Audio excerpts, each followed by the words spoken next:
Monsieur le Premier ministre, vendredi, Aboubacar Cissé a été sauvagement assassiné dans une mosquée, en pleine prière. L'horreur.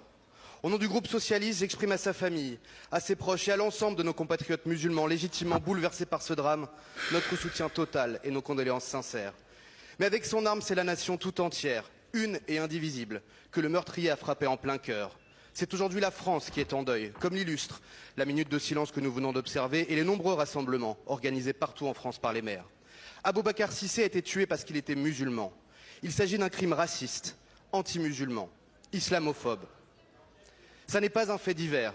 Comme je l'exprimais il y a quelques jours à la tribune de notre Assemblée, notre pays connaît un climat nauséabond, un climat de division, de haine, alimenté par des discours politiques et médiatiques. Nos compatriotes musulmans ont peur, se sentent abandonnés, exclus de la communauté nationale. Je leur dis ici avec force, je le dis également à nos compatriotes juifs ou chrétiens et à toutes celles et ceux qui partagent cette crainte inadmissible pour leur sécurité. Au sein de la République laïque et universaliste, vous n'êtes pas seuls.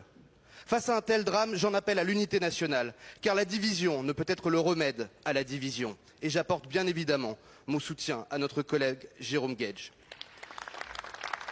J'en appelle à la devise républicaine, qui est le seul chemin pour refaire vivre la cohésion nationale. La République n'impose pas la neutralité des citoyens. Elle assure la liberté de conscience et garantit le libre exercice des cultes, comme le dispose l'article 1er de la loi de 1905. La République doit assurer l'égalité entre tous les citoyens, quelle que soit leur croyance. La République doit faire vivre la fraternité entre l'ensemble des citoyens. Alors, Monsieur le Premier ministre, nous en appelons à la mobilisation générale. Allez-vous veiller à ce que la parole publique et médiatique ne stigmatise plus nos compatriotes musulmans? Allez-vous mettre fin à cette surenchère législative qui prétend combattre le communautarisme, mais ne fait que renforcer le repli, le sentiment d'exclusion et la légitimation de la violence? Allez-vous prendre, Monsieur le Premier ministre, la mesure de l'urgence et faire de lutte contre le racisme et l'antisémitisme et la haine anti-musulman une priorité de nos politiques publiques? Mes frères blédards, au blé de bas, quel que soit aussi, soyons prudents partout que nous sommes, que ce soit dans les lieux de prière, soyons prudents. Et cher, le pays donc que nous savons, il a beaucoup fait au blé, et à l'air là, c'est comme qu'on a retiré la cuillère dans la bouche. C'est comme que dans le monde entier, un homme qui bosse trop, qui bosse, et puis il n'a pas la trêve. Comment peut-il travailler comme cela, et puis sans la trêve? Là, c'est pas logique. On a besoin de poches, des fois, pour se reposer, avoir aussi la force pour que tu attendes demain. Vous voyez un peu, soyons prudents partout que nous sommes. Ça nous touche, vous-même vous le savez. Quand on dit les 100% croyants, c'est nous les blédards. Oui, c'est nous les blédards. Et les gens même qui ont venu même imposer ces religions-là, on voit nos touches. Devant nous tous, l'action se passe devant nos touches. On ne les voit pas pratiquer comme que nous sommes. Mais de toute façon, en faisant, c'est ça d'abord on doit protéger. Si ça là, ça ne fonctionne pas, c'est fini. Un homme sans ça, c'est ça qui est le moteur. C'est ça la ligne principale. Tous les nerfs qui circulent partout, quel que soit le système nerveux, quoi qu'il soit, la nuque, les yeux, quoi, tout ce qui sans que ça, tu n'es pas vivant.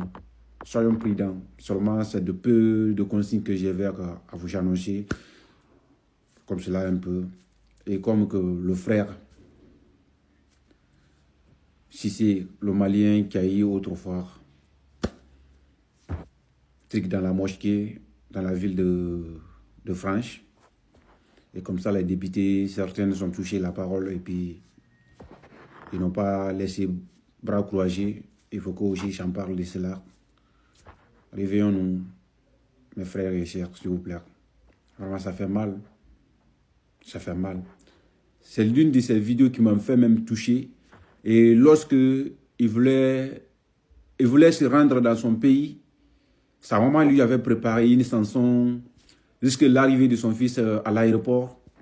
Et puis célébrer son fils dans cette chanson. J'ai vu la vidéo là, vraiment, ça m'a touché vraiment. Si c'est que ton âme se repose en peur. Vraiment. toujours, je suis un vrai panafricain. Il n'y a pas de différence. Ce n'est pas la religion qui va me faire diviser. Ce n'est pas l'ethnie qui va me faire diviser. Ce n'est pas du communautarisme qui va me faire diviser. Si je vois de bonnes choses en venant d'une personne, le malheur de mon ami, c'est mon malheur. Le bonheur de mon ami, c'est mon bonheur. Mais quel qu'il soit, vous me le filtrez. Je ne laisserai pas toujours. Parce que comme même manière que vous vous êtes comporté, je vais me comporter de cela. Vraiment que ton âme se repose en peur.